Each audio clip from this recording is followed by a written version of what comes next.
First item, Pledge of Allegiance. Please rise.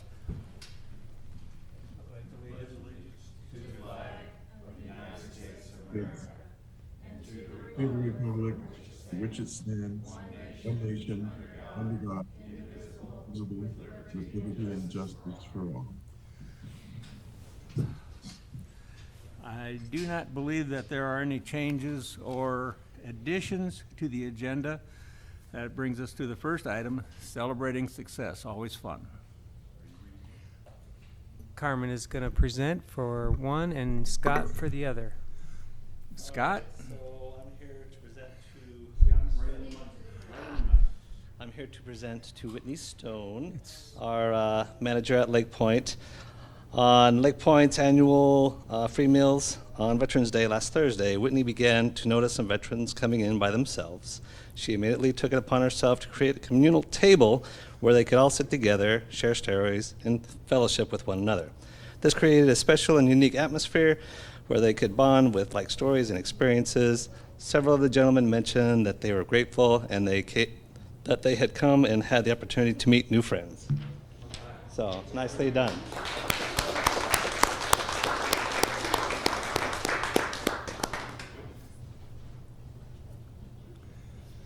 Thank you very much.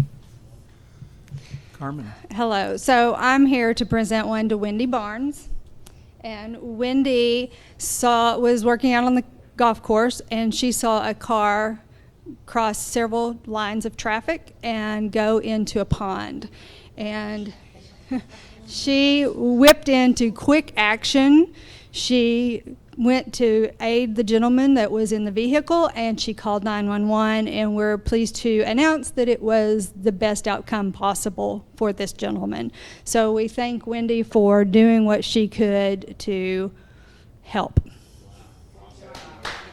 Thank you, Wendy.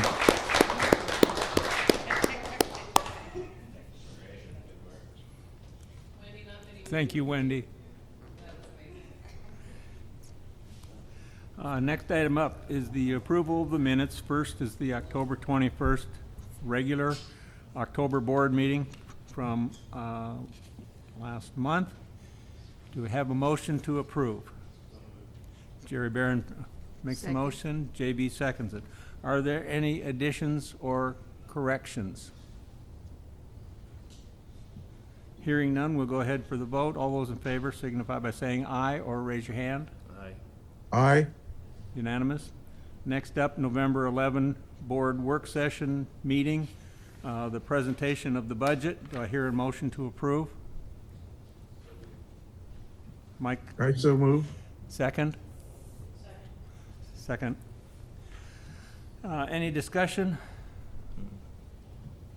Okay, all those in favor? Aye. Approved. Next up, the Joint Advisory Committee reports. Lakes did not have a November meeting. Golf, November meeting was canceled due to too many people being out of the area. They did not have a quorum.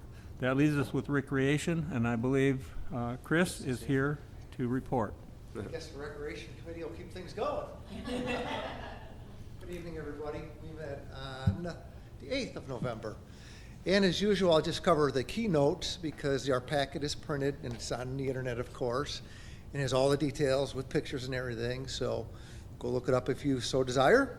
Folks out in the Facebook world too. So we had a visitor as well on November 8th, and I'll just start off with comments from him. It was Jose Mendoza, and he's our disc golf pro at the Branchwood course. And of course, he talked about disc golf and that course. He mentioned Branchwood is a high-quality, competitive disc golf course. He said there is league participation as well as just regular individual play. Tee times are not required. You could just show up. You could even purchase starter equipment at the Branchwood facility at the rec center there. He says it takes about 2 hours to play around, and rounds are up 3 times over last year, so it's really gaining in popularity. He goes on to say that there was a disc golf clinic in September on the 30th, and about 30 people participated, all ages, all experience levels. And this weekend, November 20th, there is going to be a tournament, a PGDA sanctioned event for 90 players of all skill levels, and the proceeds from that event will be put back into course maintenance and such. And also they're going to partner with the Highlands for lunch at that event. Final note on this is that we're getting great feedback from udisc.com, which is like the app for the sport, and great comments coming in like one of the best in Northwest Arkansas, great ball course conversion, and it goes on. So you can check that out at your leisure if you so desire. And the committee recommends that we promote more of this to our membership and everything, get more folks out there interested and discover what disc golf could do for them. Going over to the Branchwood Complex, the one note there is that one of the committee members felt that the racquetball courts were a secret. Couldn't find information about them, so we recommend that we just pull that up onto our POA website and mention that those facilities are at Branchwood. Moving over to Blowing Springs now. Last month's maintenance items were completed, as they usually are, and a few new items were mentioned. And then we're just getting a lot of good feedback on Google about that area there. A great spot, access to trails for riding and hiking, areas well kept, bathrooms clean, and it goes on, so good feedback. Moving over to Loch Lomond Park, 5 new minor maintenance issues were reported, but also a committee member looking at that area for the first time noticed that there really is no signage denoting that it's Loch Lomond's Recreation Complex. And it's not really mentioned on our website either. So perhaps those 2 items could get looked into to bring up some elevation on that facility. Moving over to the Metfield Complex on the east side of town, the washout on the playground is getting a little worse. And actually Joan commented on that. And another washout that's occurring at Rorden under the picnic benches. She says that it's pretty major and that they're planning to do the maintenance on those items there. They got to come up with a good plan to tackle it. Also, a member suggested that we offer pickleball classes. So something to look into. I know we talked a couple meetings ago about what new things we should offer to our membership. Could put that one on the list. Going over to Rorden Hall now. They are getting more increasing requests for groups to hold meetings and requests for events for the holidays. So a lot of good activity going on there. And I mentioned that there is some erosion going on there, so 2 spots that Joan is looking at already. Now moving over to Tanyard Creek, and this is going to be where we expand on our deep dives I've been articulating every month. And this one we're going to look at the invasive plants or the invasive species that are going on at Tanyard. So it goes, after decades of invasion, undesirable species have overtaken much of the native vegetation throughout the area and left unattended. That's all that's going to eventually be there. The invasive species are just going to wipe everything good, all the natural stuff out. Many trees are now dead or dying, and much of the variety of what was growing is now diminished. What was once a pond in the area is now choked with grasses and other invasive plants. And the result is a loss of insects, amphibians, birds, and other wildlife that use it for food to raise their family and their young. So it's really a loss of an entire ecosystem there because of these invasive plants. The bottom line is that just because the area is green doesn't mean that it's necessarily good. And the mitigation options are we could pull it, we could burn it, we could poison it, or we could crowd it out by planting natural species. And the final comment is on that, just as we don't allow harmful species like zebra mussels or Asian carp in our lakes, we should turn some attention to controlling the invasive species, the plant life over at Tanyard Creek to keep its splendor going. And so that's Tanyard Creek. And that's actually it for the amenities. I'll just touch on some of the staff reports now. So Tom always leads off with that section, and he mentioned that activity cards sales are up 59% over last year, and boat registration is up 34%, with the largest increase in kayaks and stand-up paddleboard type of equipment. He also discussed recommended budget items and mentioned the pizza oven that was approved as part of the next capital round. Rick Eccles mentioned that the Rangers are cut back to their winter staff levels, and there was a bench added to the small dog park. John Urquhart talks about the gun ranges and mentioned that the November classes are full, and they're going to add some more in December for demand. The rifle range was busy because of the going into hunting season, and the skeet is winding down for the season, and then they're just going to start working on some overall maintenance. And finally, Joan commented that, well, I already mentioned these. She's working on the erosion problems. And also, she's mentioning the November numbers are looking good over at the campground. The tiny cabins, though, are delayed because of supply chain issues with installation. The not-so-haunted mini golf was a great success, and she plans on doing it again next year. And we are going to meet again December 13th. And that's it for me, unless you guys have any questions. Thank you, guys. I just want to comment, Chris, your whole team, your leadership is really good. And then the committee members, they all seem to be really vested in looking at the amenities and giving real thorough reports. I just think that team just is functioning really well. Thank So, you. I'll pass it along. We got a good group this time. Thanks. Thank you. I'm excited about the invasive species being eliminated. Yes, well, we have Master a naturalist. master naturalist. That's me. Two in the whole Yeah. POA then, so good, that'll be great for us. Yeah, for yeah, sure. and if I can help in any way, I got a sickle and, good stuff. Well, we could invoke some help from volunteers too, have like a work day or something out there. So lots to think about, we can do it.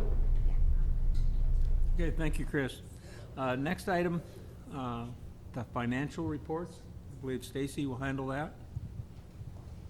All right, can you hear me? All right.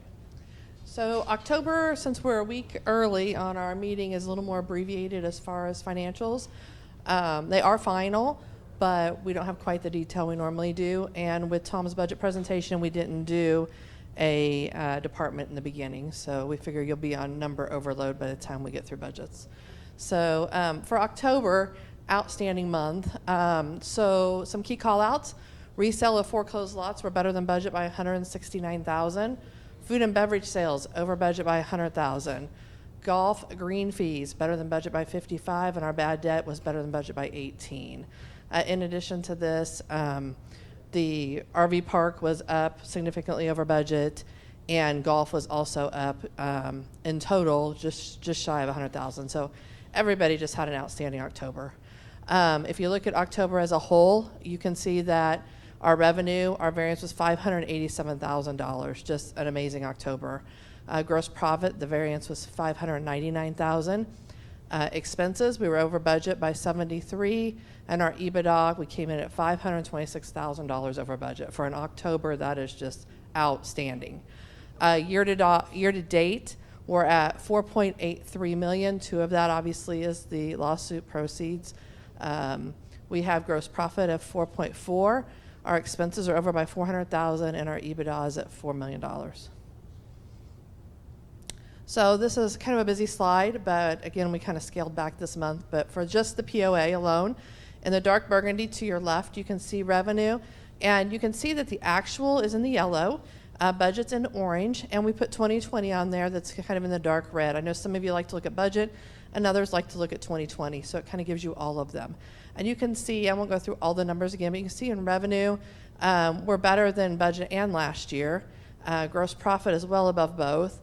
Our expenses are also under what we were last year, and EBITDA is well over both budget and last year. So just having an outstanding year, and for October, you just wouldn't expect that.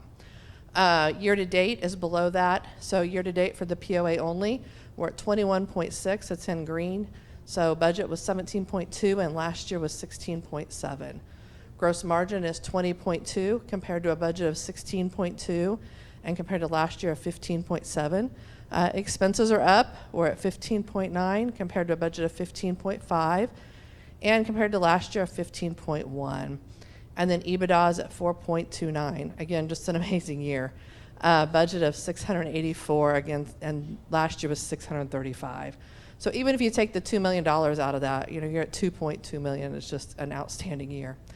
I won't go through all the expenses to the right. There's a couple of key call outs. Supplies, you can see supplies prior year actual compared to budgeted actual, and compared to our actual, we're actually over last year. You can see on professional services, last year was significantly higher due to the fire. And you can see utilities are up this year, and a lot of that due to just sales being up in the restaurants and other areas. So everything else is pretty well on track.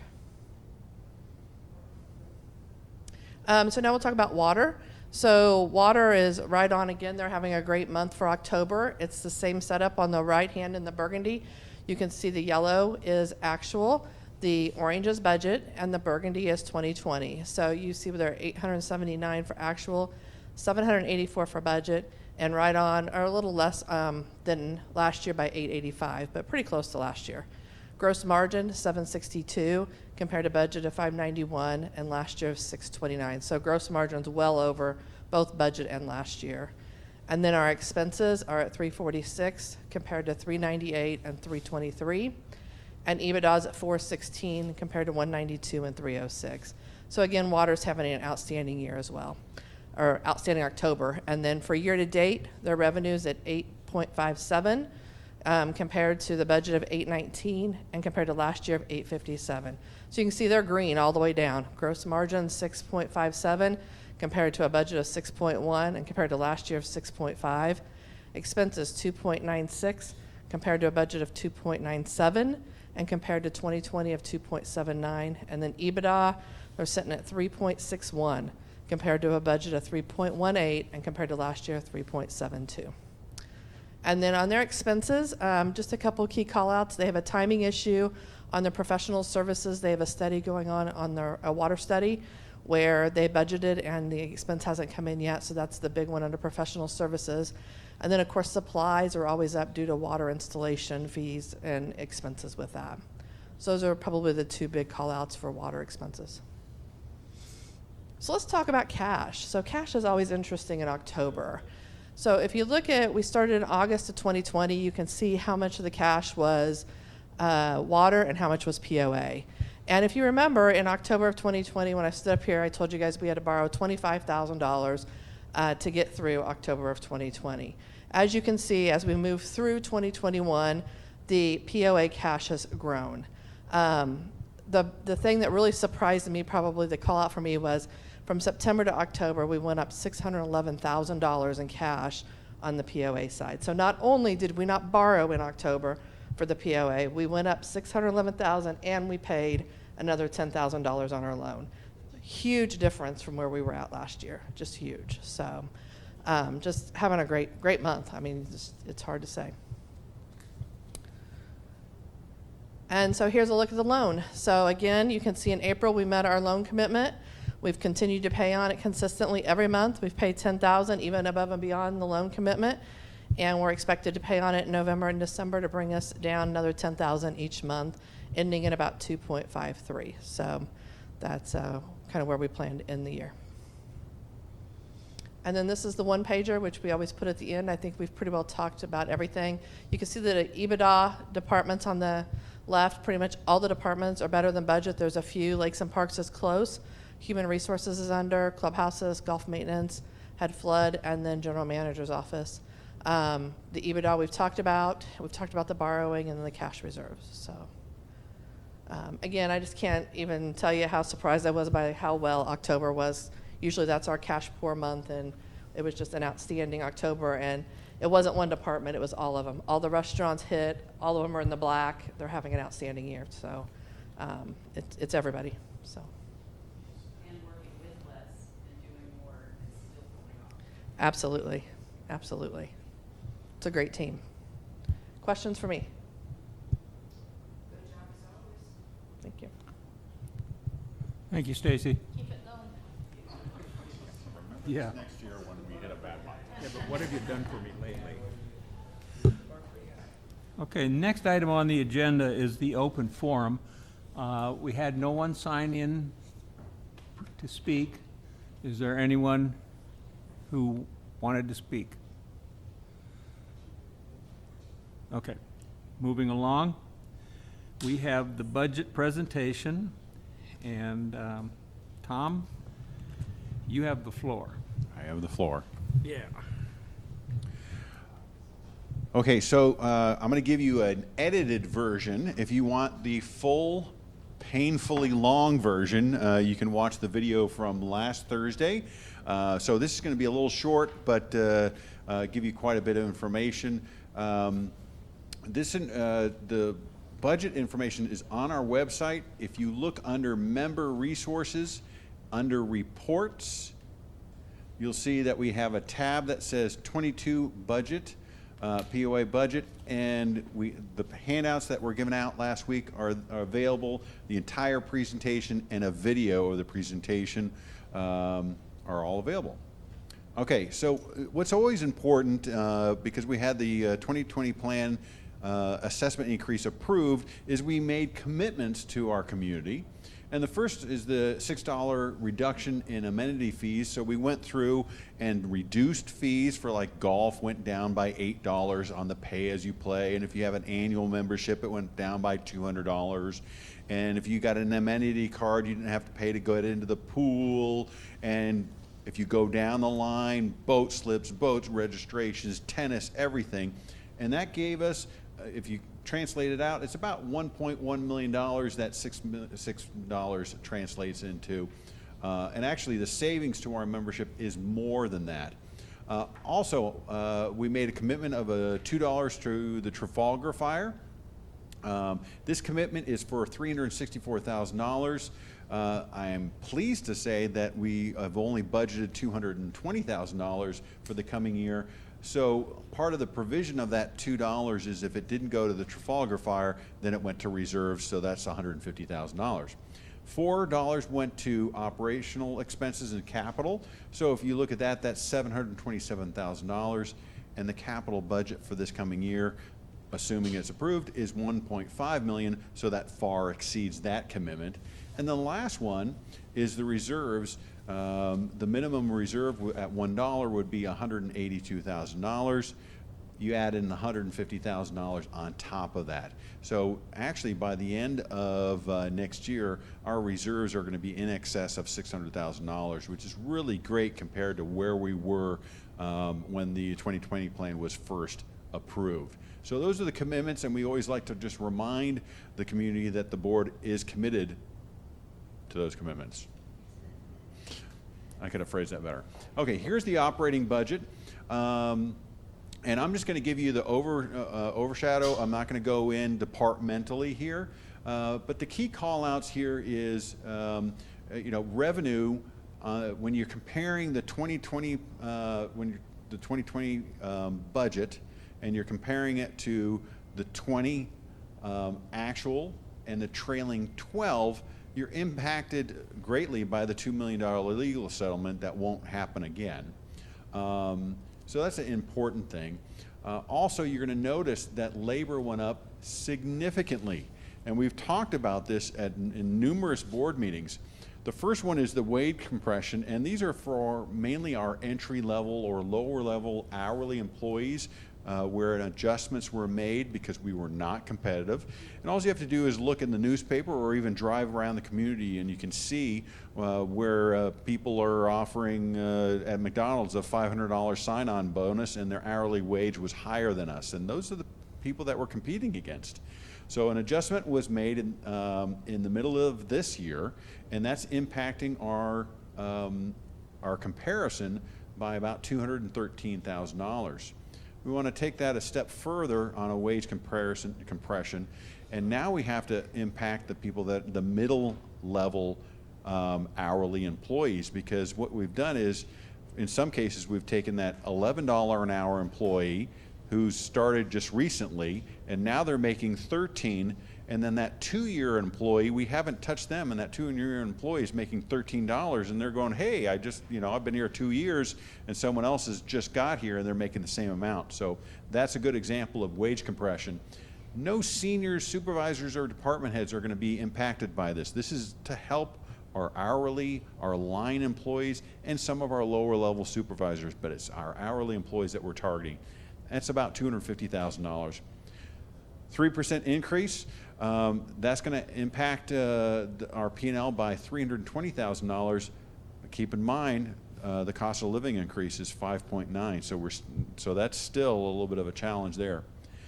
Now the last one is we had a huge number of unfilled positions all year long. We were down at least 10%, and in many cases we'd hire someone and then lose someone, hire someone and lose someone. We budgeted 100% staffing, and so that creates a difference of 680. So when you look at the budget and you compare it to the trailing 12 and you compare it to prior year, there is a significant difference, and we want to call those out. We're not going to hide from it. We're going to call it out and explain it. And then expenses have gone up by $200,000, and everybody's seeing that when they go to the grocery store and buy food and buy stuff, and if you can get it. So here's the numbers. The trailing 12 compared to the 2022 budget, you can see revenue is down by $1.6 million, but once again, we don't have that $2 million in there, so it's actually going up by about $400,000. Cost of sales is going to increase, and that's mainly due to food and beverage is going to do a lot better. And if you look at the detail that is provided online, you can see how F&B is going to go up.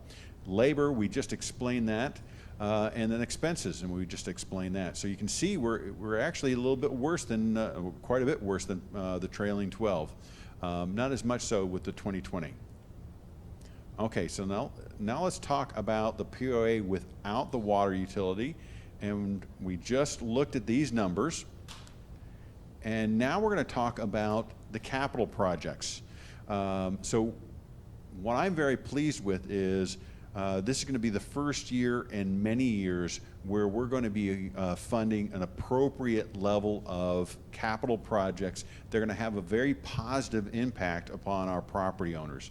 So the first one is the Gear Garden was a huge success, and we know that the picnic tables need a lot of work. I think those are original, about 40 or 50 years old, and you'd believe it if you sat down on them. And we're going to have a fire pit there too. Some work at Lake Point, some more painting down there. The parking lot by Papa Mike's, that's in pretty bad shape and needs to be resurfaced. Some kind of boring stuff here, the greens roller, service truck, some asphalt repair on golf courses, but we've been asking for that repair on the golf courses for a while. A blower, not too thrilling. But jump down to the collars at the country club. That's going to make a significant impact on our golfers when we upgrade those collars. I'm going to skip over a couple of these. A ball dispenser up at Highlands, and concrete work up at Highlands, and also creating a hitting area, because the amount of people hitting golf balls at the driving range at Highlands is just through the roof. Road paving at the Blowing Springs. If you've ever driven through there, the road at the entry is in not even poor shape, it's in horrible shape. Metfield pickleball courts. Right now we have 3. They need work, and they're oriented the wrong direction. We're going to flip them in the right direction and do it right. So when we're all done, we're going to have 10 really good pickleball courts in our community, which is outstanding.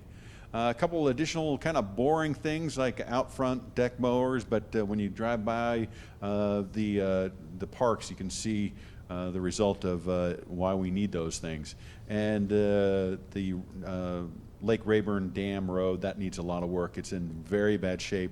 But if you've gone by Brittany and seen that repaving, we really did a great job over there. Lake Ann sinkhole, this is not the spillway, this is just the sinkhole. It's going to be a long-term project. The next one, we're going to do another fishing dock at Lake Windsor. And I'm really pleased to say that the fly tires are going to be contributing $6,000. I don't think this project would have happened unless we received that contribution. This is the second time they've done this. They did it several years ago at the Loch Lomond fishing dock, where they contributed a considerable amount of money. And then another pontoon boat to rent, and rebuilding tennis courts. We need 2. We did 2 courts in 2018, and the plan was to do 2 every single year. and then the fire happened. So we're finally getting back to it. And some fishing ponds. Rick is very excited about additional fishing ponds. We're going to grow our own fish, and it won't be at Burksdale, which gets flooded, and Rick always gets despondent when the fish get swept away in the floods. This will be at Loch Lomond and be protected. So I mentioned about how much we want to ensure that we keep our infrastructure at an acceptable level. So an industry standard is to spend to depreciation. And even with this generous budget, we're still at 85%. We'd like to be at 100%, but we're so much better than we had been. In 19 and 20, the average was 23%. And in 21, the average was 50%. Although we've added some projects, this was the budgeted amount, and then we've added a few projects to that. But you can see that we're starting to catch up, and that's good. The water loan, you're going to see that we're going to make an additional payment of $280,000. And then reserves, we talked about this earlier with the commitment, the 2020 plan commitment. We're going to contribute $331,000 in 2020, and that's going to bring our reserve balance at the end of the year up to almost $650,000. So we're actually getting to a point where if something did happen, we'd be in much better shape.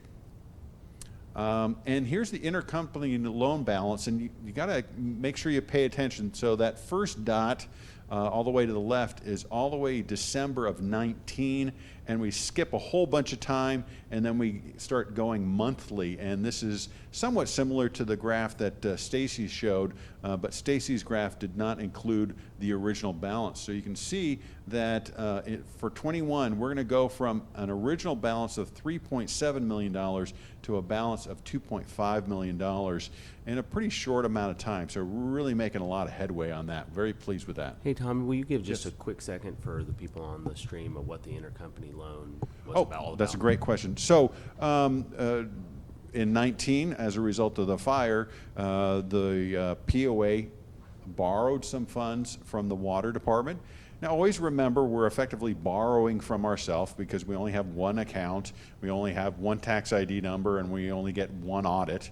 But still, we want to make sure we replenish those funds from the water side, because that money should be used for water improvements and so forth. So we're repaying that. But the good news is that we're repaying ourselves, so we have a lot of flexibility, and the interest rate is very reasonable. So here's the cash flow. When you take everything into account, you have the P&L that we talked about, then you have allocations. So allocations, those are an add, because our water department does not have an accounting department, they don't have a legal, they don't have marketing, they don't have maintenance and construction. The POA side has all of that. So we charge the water department for that, and that's $1.4 million, and that number has to be substantiated by our auditors every single year. You subtract out the capital projects, you subtract out the loan, the water loan repayment, you subtract out the 2020 plan reserve, the 3-year consulting for the dams, and then you add back in some savings or reserves, if you want to call it, from 2021. We've had such an exceptional year, and Stacy just went over that. So we're using some of that benefit, some of those reserves, some of those savings that we've generated in 21, and we're adding that back in, and we have a positive cash flow of $82,000. And we're going to get a lot done. So let's talk about cash. We start on the right-hand side. Boy, it was only a little bit ago, our reserves were $15,000, and we're talking about $650,000 at the end of next year. So we've come a long way. But you see that our reserves have come a long way. We're combined, you're talking about $115,000 compared to $3.8 million. And this is September numbers. The October numbers are even better, which is shockingly nice. You know, Tommy, look at that. It's how scary that is. That's how low they got, and that's how borderline the COVID. Well, the fire really knocked us back, but we're coming back, and with the 2020 plan, the assessment increase, all those things combined, and just the operation hitting on all cylinders. I mean, if you look going down the budget or going down on the one pager, you can see how every department is performing at a very high level. All right, let's talk briefly about the water. So here's your abbreviated income statement. If you want more detail, once again, go online, watch the video, all 1 hour of it. We'll see that revenue is going to go up, and that's mainly tied to additional homes being built. Cost of sales will go up. When you have more homes, you have more water usage, the cost of sales goes up. Labor is going to go up. Some of the same problems, some of the same issues. We have wage compression over there. That's about $75,000. Okay. You have the 3% increase, and you have where we're budgeting at 100% staffing. So all the same problems. If you watch the budget presentation from last week, I was repeating myself over and over again in every single department where we were struggling in the same areas. And expenses are going to go up because costs are just going up. So you see that the difference, the delta between the trailing 12 and the 22 budget is about $200,000. Water line replacement, $1 million. Last year we did just under $500,000. We're going to do $1 million this year. We're going to do the water tower renovations, and we've been doing those pretty regularly every single year. We're going to be replacing some servers and an emergency generator for the water office. So that's a $1.3 million worth of capital for the water department. Hey, Tom, I think that's an important thing on that water line replacement, just how old the previous lines were, how big of a deal is for us to start replacing them for the future like this. I mean, I don't know what it looks like 5 years from now, or if that's something we can probably expect as a board to see $1 million have to get put into line replacement every year from here on out. So I don't know what that looks like going forward, or when that stops being that much. But I think it's the result of us waiting a long time between rounds of renovation. And we always got to remember we have 600 miles of water line.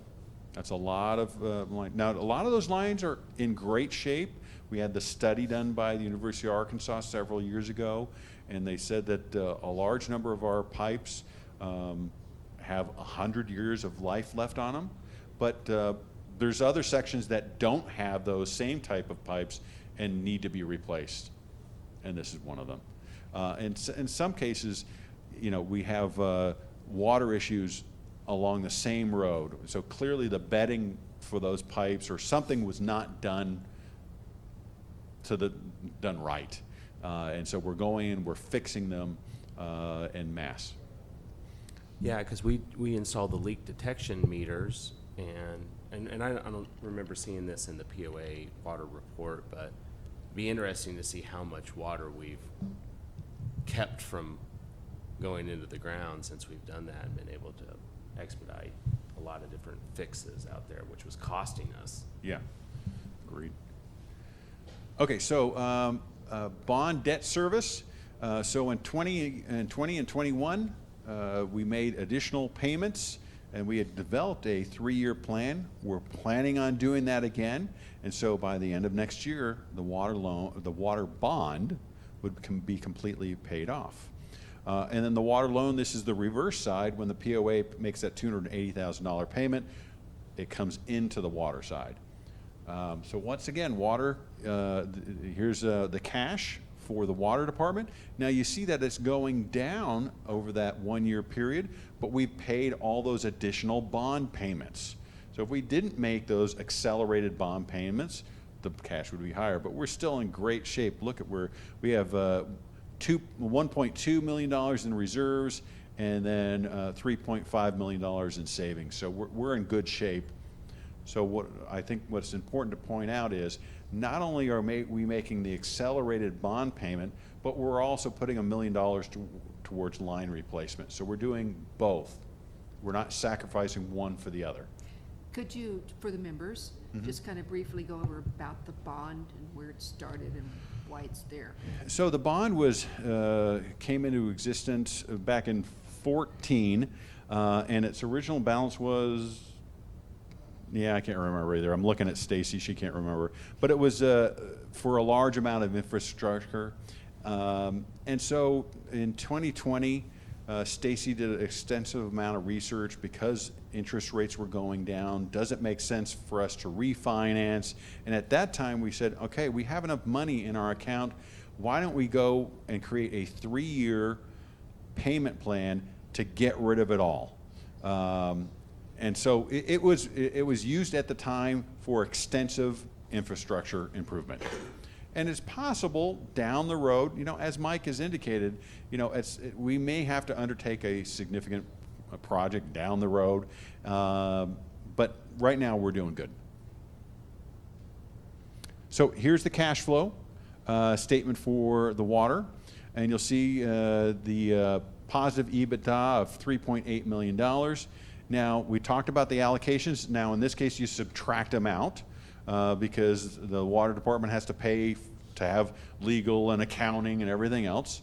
You subtract out the capital projects, you add in the water payments, and then you have the mandatory required water bond payment of $550,000, and then the voluntary $800,000, and you wind up with a positive cash flow of $107,000. Thank you. I was struggling there for a second. So that's everything. Any questions? So what I've kind of slightly moving on, what I've done is at the request of the board, we're now going to include a slide on things that we're going to be covering that the board is going to be voting upon.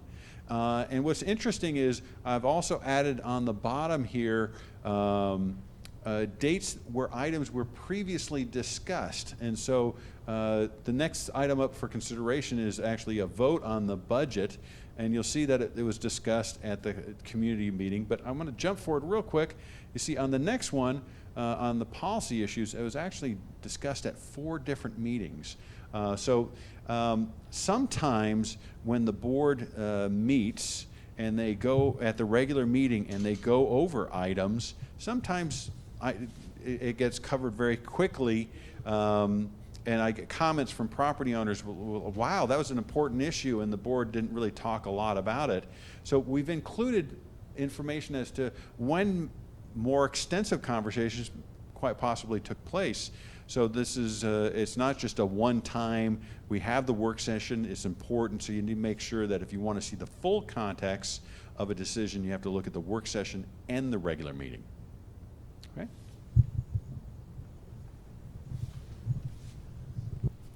Okay, so as Tom said, we are considering the budget, so the first thing that we need to have is a motion to accept the budget as proposed for 2022. And we're on page 10 of your board packet. I make a motion approving the 2022 operating capital and cash flow budget as presented. Second. Second by Tia. Okay, now it's open for discussion. This is the budget that we spent a day in this room listening to the presentation of the department heads. We talked for some length and made suggestions and changes and additions and subtractions, and I think we got it the way we want it. So is there any discussion? Anybody have anything that they want to say at this time?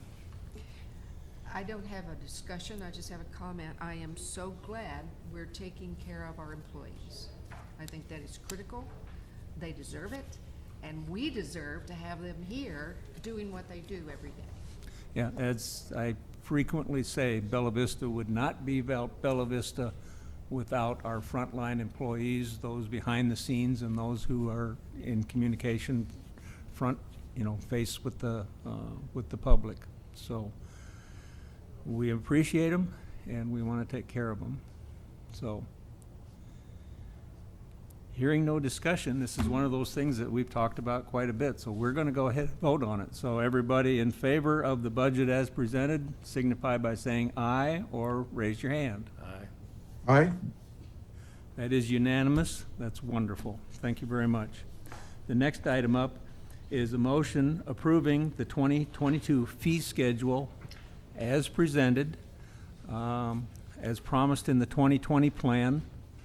There are many, many items on this fee schedule that have not changed and will not change. There are a couple items that have minor adjustments. Is that right, Tom?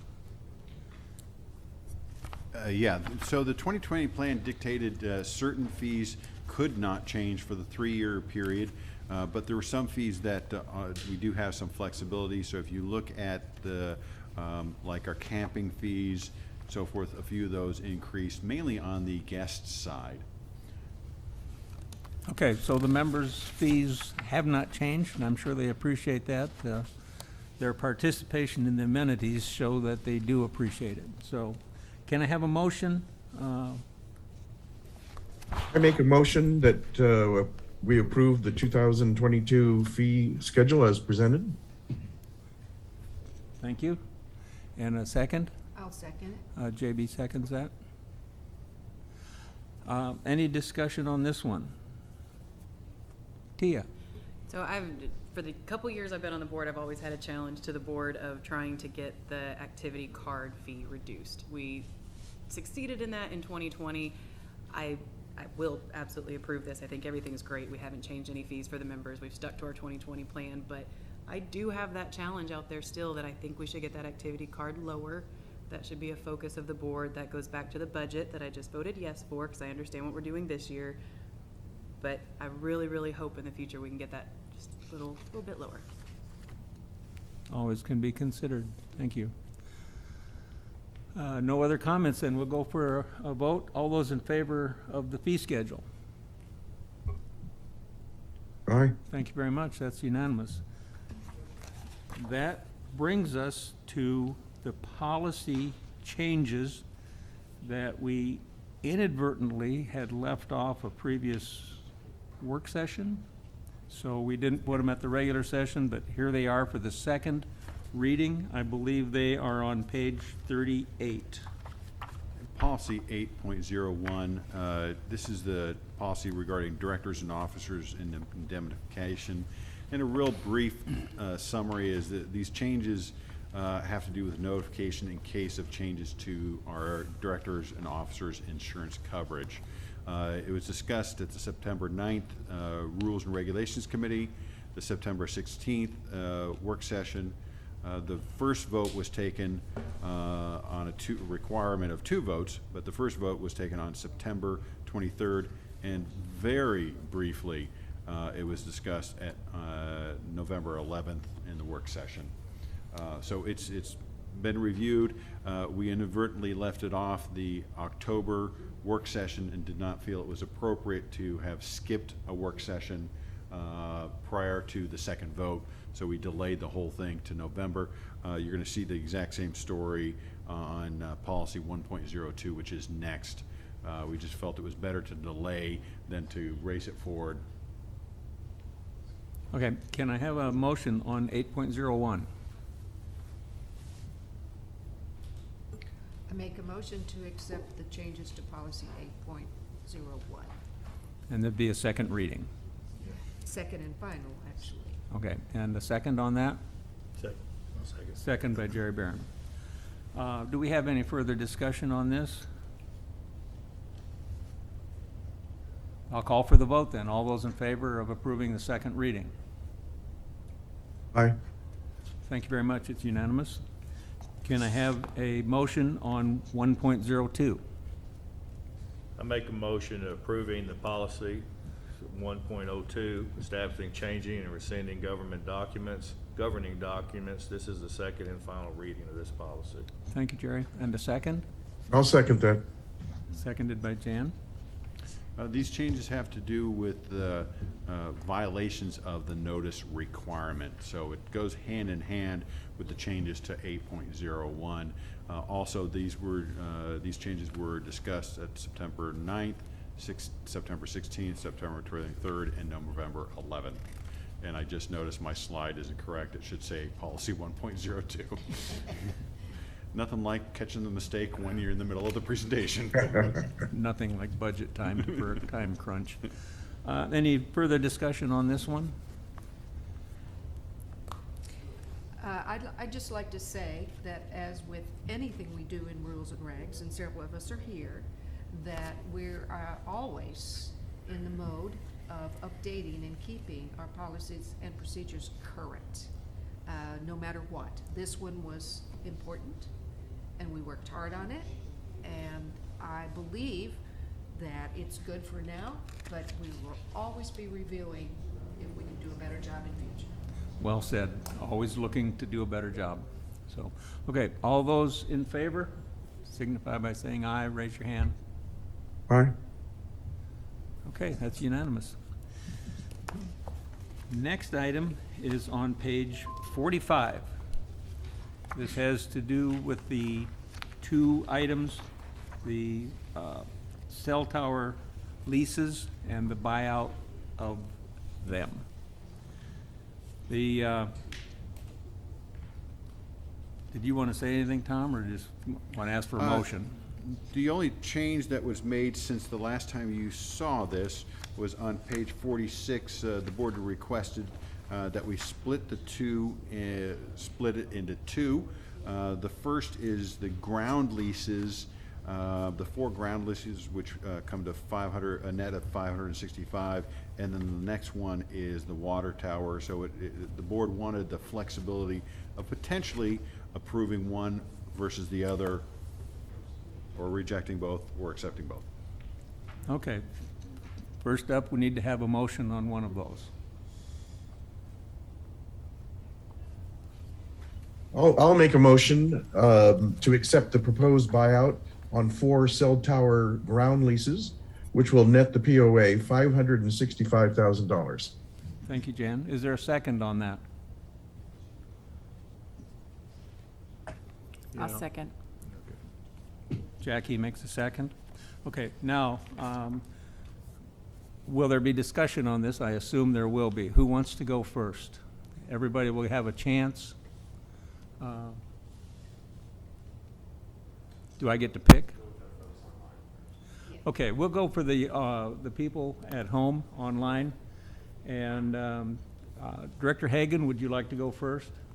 I'd be happy to. Thank you, Dave. To me, my perspective for us would be that we really want to try to take the most safe and conservative approach to this income stream.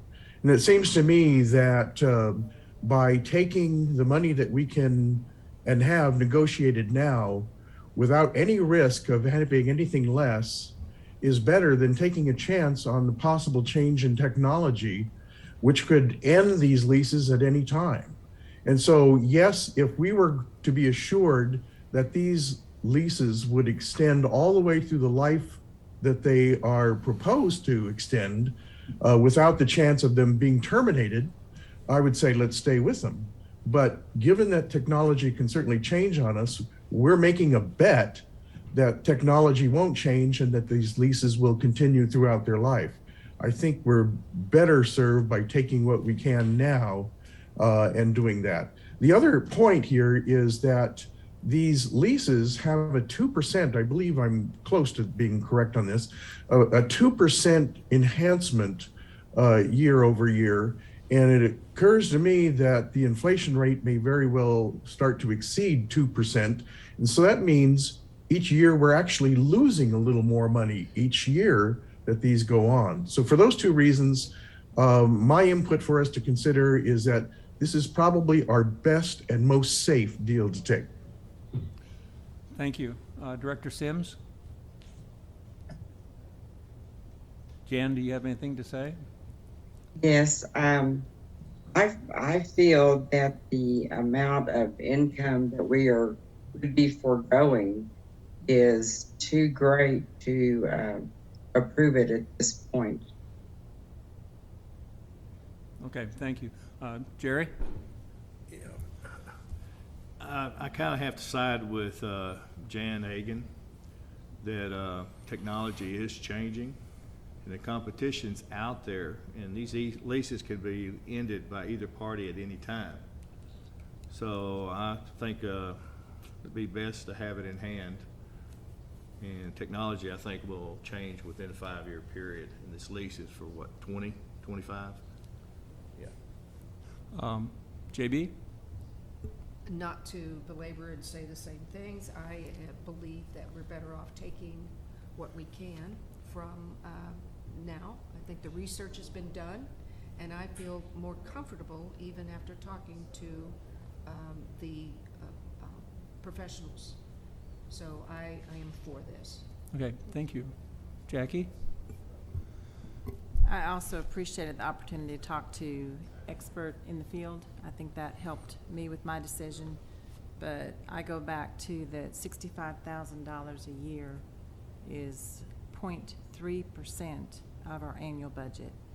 And it is, in my opinion, we can do a lot more with $900,000 at a one-time than $65,000 every year for 25 years. So I'm in favor of selling. Okay, thank you. Mike? I mean, compelling arguments. I mean, I personally think that we should hold on to the leases right now. I think that they've come to the table to buy this out because it's in their advantage, not because they're anticipating a departure from that 20 to 25-year lease thing. I mean, they've come to the table because it's advantageous for them, not as much for us. So, I mean, if we had been driving this from the start and we needed it, I would be more inclined to be agreeing, but it appears they're driving it. So I think we need to stick on it, and if it's still a hot property, then I don't imagine this opportunity coming away. I think they'll come back to us again, and that may be the prices that we originally wanted to negotiate for. Tia? It's such a hard thing to learn something new about cell tower leases, which I knew nothing about 3 months ago. And after talking to the experts, I agree with what everybody has said here. I mean, on both sides, but we're having a stellar year. There's nothing pushing us to sell an asset right now. And for the best interest of the members, I don't think selling anything at this point and locking what potential we could have in the future is right for us right now. So I would just have to wait at least another year to see. I don't think the technology is going to change in the next year. And discuss it at a later point. Sandy?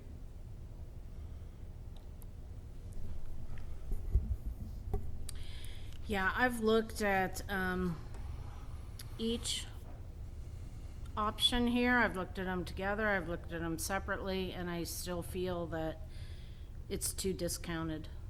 So I'm against it. And of all the research that I've been able to find, the only thing that I've found is that the demand for cell towers should increase and not decrease. Okay, my position on this is very similar to Director Hagan's. I'm very concerned about the deteriorating buying power in the future with what I see going on in the country, inflation-wise. Our dollars are going to buy less every year. We can have an, with the total of both of these, as Jackie mentioned, over $900,000, that is an impactful amount for our budget. And knowing the board as I do, I know that this amount is not going to go into the general budget. It is going to be set aside for some future project. It will go into something that the membership will see immediately. And my feeling is that the 60-some thousand or 70,000 or whatever it becomes, it just disappears into the budget and nobody sees the benefit from it. Where if we take this deal today, we can do something impactful. And I know that the, as Sandy mentioned, the one we're talking about right now, the 4 ground leases, we feel that that should be a greater amount. And to me, the fact that we cannot get more for that indicates that the people paying $565,000 don't think it's worth anything more. They're worried about it too. Like Jerry says, technology's going to change it. You know, it's a 25-year deal they're buying into, and they don't feel that comfortable doing it. So for that reason, I am in favor of it. So now, we've all had one say. Is there anybody who wants to have a second say? I have an additional comment, or maybe it's a question.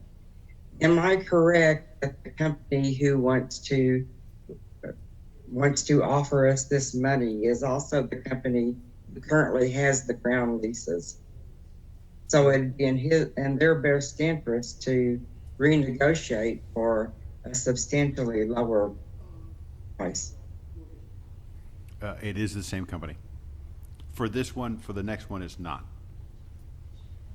So that means that they're willing to risk this amount of money, that they're going to come out ahead. So they're willing to put that much money out today. So to me, it means that they're maybe not as concerned about technology changing if they're willing to pay us $565,000 at this point in time, as opposed to $60-some thousand, or in this case, it's like $40,000 a year. So, yeah, I'll join in on that as well. That I think where I'm struggling the most is I really want Reardon to have some sort of cosmetic update in 2022, and I think it's important for us to have a capital project like that. You know, I'm worried about the Lake Ann spillway. You know, it would gobble up $900,000 too. You know, and I hear you about the 0.3. You know, 65,000 getting lost in the shuffle, but if you look through our lines, most of them are those numbers. You know, so it's the combination of that. That's we're so big that we even have this. We don't really. So I don't look at it like that. You know, because if we did that, we'd think everything was point something of the budget. You know, we have a chance. Nobody knows about the cell tower stuff. It's not like it's a part of the amenity base that people are, you know, have some type of allegiance to. It's not like we're talking about getting rid of one of the golf courses or selling off some land. It's something that nobody really even understands or knows that we have. So I feel Jan and Dave's point, like if we figured out that this $900,000 we could put towards something really impactful. I mean, we could gamble with that money in a sense, and the pizza kitchen is kind of a gamble. I mean, we have to make some money if we're going to get this. You know, I mean, we're sacrificing a future bigger payout. So I'd like to see, if we sell out, I hope that we can invest this money and try to get what we would have lost in the long term. I feel like that much money, I feel like I'd like to make investment. I'm not talking the bonds with Arvest, and I'm talking something impactful and more futuristic with some of these ideas. I guess just one other comment on the 0.3% is that a lot of line items in our budget can't be converted to a 4.5%. And this is what we're going to do with this little bit of income stream, is a one-time hit of a 4.5%, which is a large income hit on our budget. So just feedback on that. I agree with what Jan said in regard to, clearly this company is not concerned with technology changing, or they wouldn't be offering to buy it out even at this price. And the other thing that I want us all to remember is that we just approved a budget with $1.5 million worth of capital projects. So it's not like we aren't putting a lot of money into capital improvements. And I do think that no matter how much money we have, we need to take a more conservative approach to improving our amenities. It needs to be done. but we don't have to do it all in 1 year.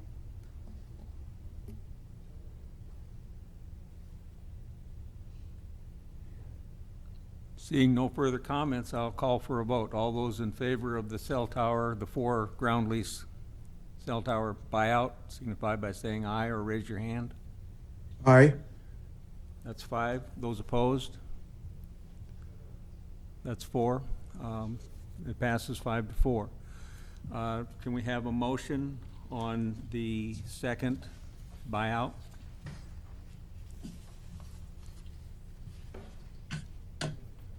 I make a motion to accept the proposed buyout on the water tower lease, which will net the POA $338,400. I second. JB seconds. Okay, thank you. Discussion on this one.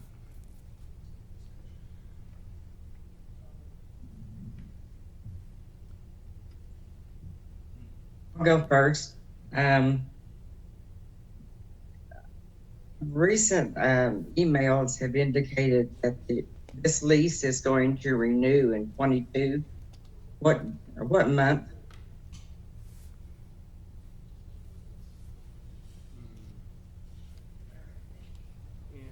Yeah, I think it's end of February or beginning of March. End of February, beginning of March, I believe, is the renewal.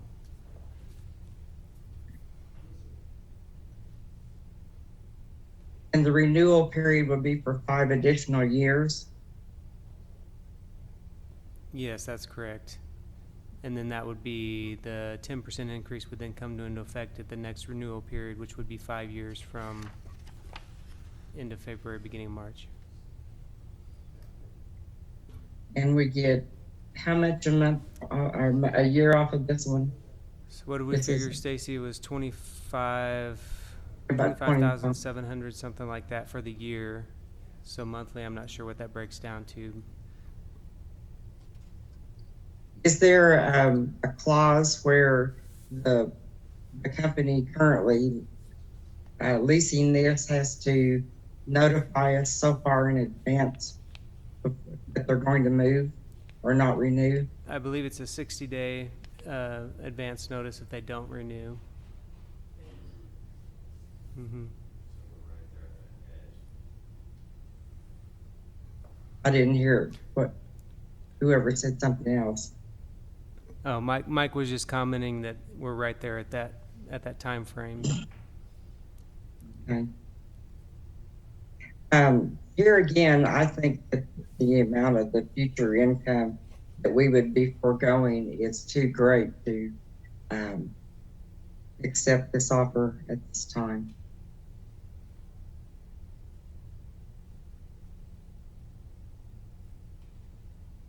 Any others? Dave, I believe that my understanding, and I'd like the group to correct me if I'm incorrect in this, but this lease with Verizon could end up changing to a different tower if there are openings on surrounding towers. And I know that this is ending fairly soon.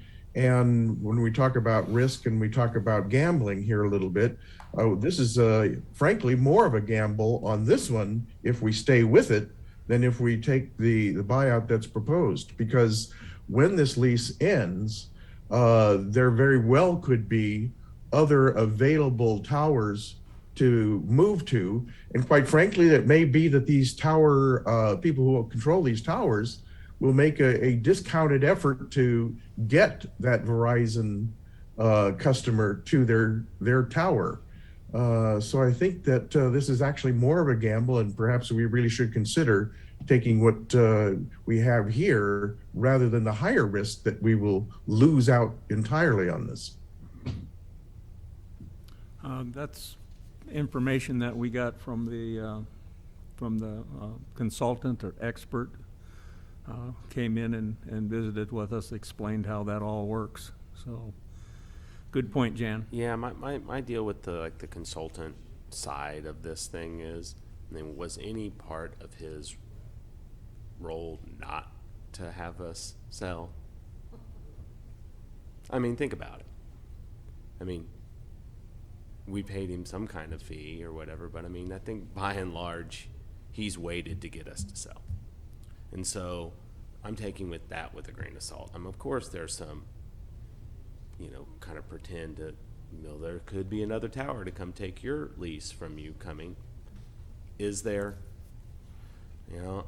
Or is there going to just be more leases available because this technology is continuously needing to be had? I'm not foreseeing this thing fading away. I agree, Mike, and I also believe that this one is also being discounted too highly.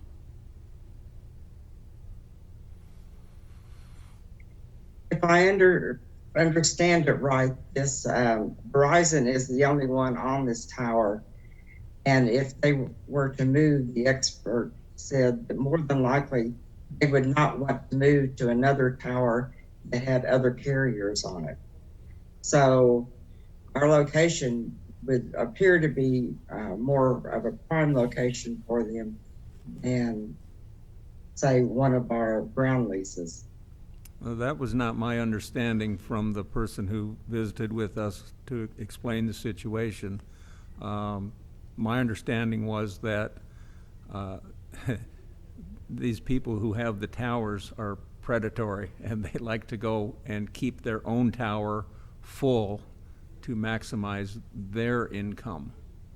And I can see that kind of happening. But that was my understanding, Jan, that it's a kind of a predatory business where they're out seeking to steal customers from each other in any way they can.